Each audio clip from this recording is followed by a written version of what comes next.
Každému z nás by nám malo záležať na našom zdraví.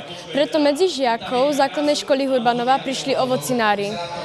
Prišli nás navštíviť ovocinári, respektíve dvaja páni zo Zväzu záhradkárov a momentálne prebieha vzdelávanie detí v oblasti zdravej výživy. Budú im tam predstavované rôzne odrody jablk, zeleniny a takisto aj výsadby stromov, pretože si pripomíname aj Svetový deň jablčka, ktorý bol 21. októbra a 20. októbra bol Svetový deň stromov. Čo ste si dnes pripravili pre žiakov? Dnes sme si pripravili taký malý program ohľadne zdravej výživy, nakoľko sme to vlastne mali deň jablka a deň jablkových stromov, v podstate starších odrôd. Niečo sme si priniesli vlastne na ukážku aj zo zeleniny, aby sme deti naučili vlastne, čo je to rozdiel medzi plodovou a koreňovou zeleninou. Priniesli sme tam niečo okoštovať. Bavili sme sa o možnostiach spracovania vlastne jednotlivých ovocí a zelenín a mali si možnosť samotné deti vlastne niektoré z tých vecí priniesli a okoštovať, aby vedeli, o čom vlastne rozprávame. Našou podstatou je naučiť ľudí dopestovať si vlastné potraviny, také, ktoré chutia práve im.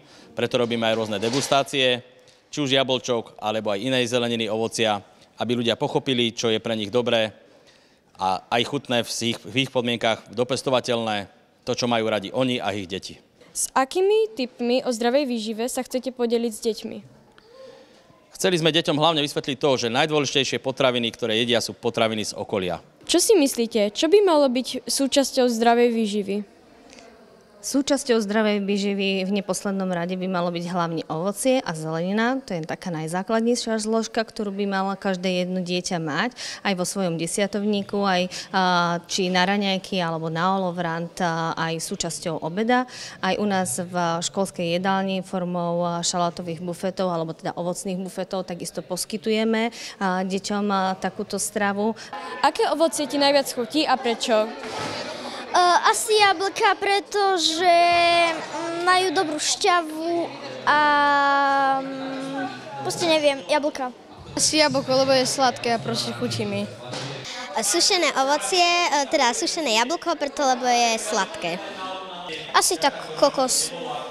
Jablka a jahody, lebo sú sladké. Jablko, lebo je také kyslé. Čo sa ti najviac páčilo na podujatí? Keď sme ochutnávali rôzne ovocie a zeleninu. To, že som sa dozvedela nové odrody jablka. Keď sme ochutnávali nové druhy jablk. V dnešnej dobe máme veľa detí, ktoré teda majú nejakú tú nadváhu alebo teda málo športujú a preto bývajú aj chorľavé. A práve aj toto ovocie a zelenina môže prispieť k tomu zdraviu toho organizmu. A myslím si, že deti už od malička by mali byť vedení k tomu, aby boli naučení na konzumáciu ovocia a zeleniny, pestrej tej stravy, aby už v tom staršom veku to brali ako samozrejmosť. Zdravá výživa je veľmi dôležitá pre správny vývoj detí a mládeže. To, čo dnes jeme, sa odzrkadlí na našom zdraví v budúcnosti.